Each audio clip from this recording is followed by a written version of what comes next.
hope. We are Bene Gesserit. We don't hope. We plan.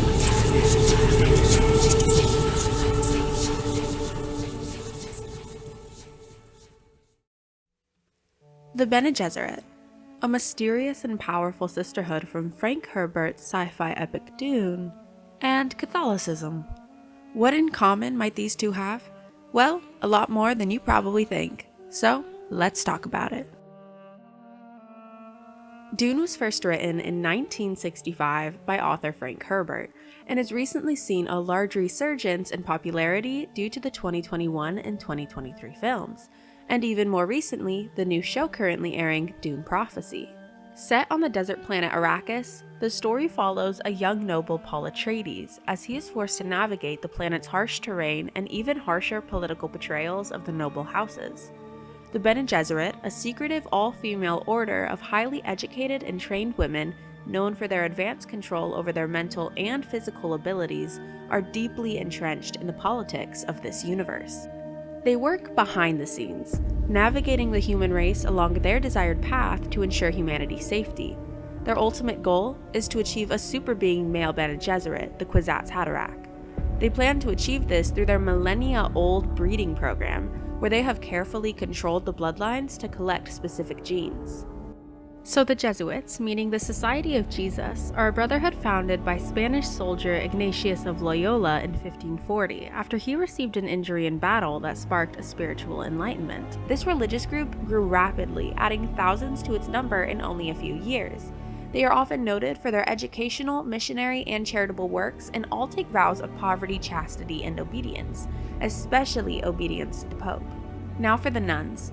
These women date all the way back to the early Christian church, and while they too take the same vows of poverty, chastity, and obedience, they tend to live these out in convents or monasteries, living a life dedicated to prayer, contemplation, and service. They are most recognized for their religious habits, veils, and head coverings, all of which symbolize their religious dedication, and for works, they are well known for their engagement in healthcare, education, charity, and social services. So, what similarities do these groups share with our space ladies? Besides the obvious similarity in the sound of their names, the quickest assessment of Herbert's use of these two groups in his creation of the Bene Gesserit is the Jesuits in their social role and influence, and the nuns for their group structure and appearance. Of course, with some areas of overlap like in their shared values. In other words, he melded the two together and then added a little bit of spice. But let's dig into it a little bit deeper, shall we? Starting with the Jesuits. The Bene Gesserit reflect the values and function of the Jesuit order. They both value loyalty and service and emphasize their role in education, missionary work, and politics. The Jesuits vow obedience to the Pope, and the Bene Gesserit do all things for the sake of their group. Their allegiance is first and foremost to their own agenda. Service is written into the mission statement of the Jesuits. They are committed to the service of faith and the promotion of justice. Likewise, the Bene Gesserit motto is, "I exist only to serve." Both groups have rigorous education expectations. The Jesuits are known for all the schools, universities, and seminaries they've established, training in both spiritual and secular disciplines. And with the Bene Gesserit, although the education and training facilities are never actually shown, it's clear that they train their bodies and their minds through years of physical and mental conditioning. This conditioning allows them to achieve superhuman powers like lie detection, the ability to command others through manipulating vocal tones, and even complete mastery over their physiology, which can allow them to withstand poison or even control conception. But the biggest similarity, and maybe the most significant, is their function in missionary work and politics. The Jesuit surge to power and global influence was intimidating and considered a great threat to many European monarchs, and even at one point the Pope himself. In the 1700s, in the heart of early globalization, the Jesuits were seen as the leading pioneers, contributing more than any other group in global connectivity, and had established missions in Asia, Africa, and the Americas. Even close to home, they held political power and influence, often working as personal advisors or confessors to royal and ruling families. Sounding familiar yet? The Bene Gesserit were placed in carefully picked positions to allow for their influence. They were the wives and concubines of leading figures, from dukes to even the emperor. They were used as advisors and counselors, and they were valued and trusted for their truth-saying abilities. So, the only loyal to themselves Bene Gesserit women are riddled throughout the political sphere of the known universe, but it doesn't end there. Just as the Jesuits had a large-scale missionary project, so did this sisterhood. The Missionaria Protectiva, a religious engineering method used by the Bene Gesserit to prepare the way for their exploitation through the spreading of carefully crafted religious myths, prophecies, and superstitions to foreign worlds. Essentially, as the name implies, this is a protective measure of the Bene Gesserit, ensuring flexibility so they can prepare the people and claim the fulfillment of these prophecies should they ever need to. Yes, there were missionary Bene Gesserits. Okay, so it's clear that this real-life brotherhood and our space ladies are looking pretty similar, but the representation of nuns is also an important contributor to the Bene Gesserit. As I've mentioned earlier, the allusions to Catholic nuns are primarily seen through their structure and appearance. Starting with the most obvious, their clothing. The Bene Gesserit are seen in the films to be wearing head coverings, veils, and monastic-style robes, and in the books, the Bene Gesserit are depicted wearing habits, the common apparel of nuns.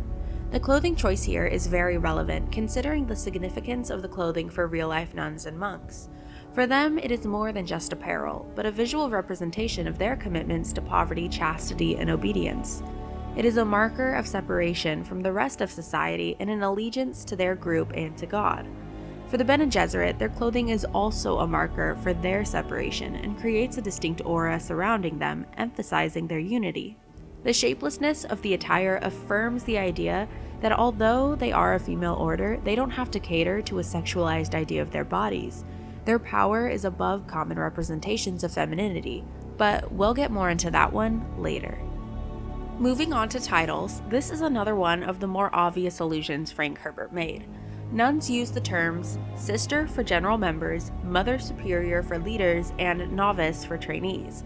The Bene Gesserit follow this formula using sister for general members, reverend mothers for members who possess full and advanced abilities, and acolyte for those in training. Now, while this shows a similarity in structures, it also highlights some rather important differences. Like how, while the nuns are a subordinate order with a brother counterpart who answer to a male figurehead, the Bene Gesserit have no such thing. They are solitary, not connected to or below any larger group, and their leader is the Reverend Mother Superior, another female Bene Gesserit. So, what is Frank Herbert doing with all these allusions to Catholicism, specifically with the groups he borrowed from? The main commentary he is making is on the discourse surrounding gender roles in society and politics, especially through religious institutions. It's not a coincidence that he chose an active and influential all-male religious group to gender bend. It's not a coincidence that the Bene Gesserit seem to be nuns acting like Jesuits. In our world, in large-scale religions like Catholicism, where women are often below male authority, answering first to men and second to God, Herbert provides a stark contrast by giving the Bene Gesserit full control of their own agency. They don't answer to the whims of men, but only to their sisterhood. They are the saviors of humanity. They are the pavers of mankind's taken path. And in some regards, it does seem as if those gender roles are being affirmed, like how the Bene Gesserit like to play behind the scenes. They have secrets, they lie, they manipulate. They don't wield their power in public, but stay visibly removed from the playing field, choosing indirect methods to achieve their goal and avoiding having overt control. But let's not forget that these women still have genuine power in the political sphere. We see this kind of contrast again through the breeding program and their roles as wives and concubines.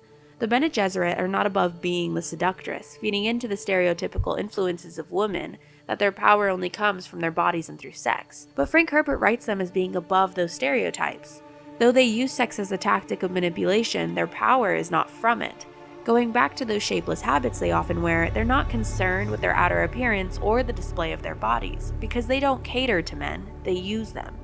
But wait. Their entire agenda is about creating a male Bene Gesserit, a super being who can rise above his savage and animalistic instincts and obtain the full genetic memory of humankind. The Bene Gesserit want this power to control, but plot twist, he comes early in the form of our dear protagonist Paul Atreides. And it turns out that once he has that power, he's not too interested in being controlled by the Bene Gesserit. Consider what you're about to do, Paul Atreides. Silence! You know what else doesn't interest him either? the religious manipulation the Bene Gesserit have done to the Fremen people, who now believe Paul to be their Messiah and worship him as such. And really, I could spend a while digging far deeper into that one, but I'll leave you with this. Frank Herbert crafted his story to be a warning on how the pursuit of power, regardless of gender, is often riddled with ethical ambiguity and manipulation. Was he challenging the discourses around the roles of women in religious institutions and political spaces? Absolutely. But his storytelling goes far beyond the Bene Gesserit. They are just one part of a much larger message. And, in the end, regardless of how society constructs gender roles to be, power still corrupts. And it will do so absolutely.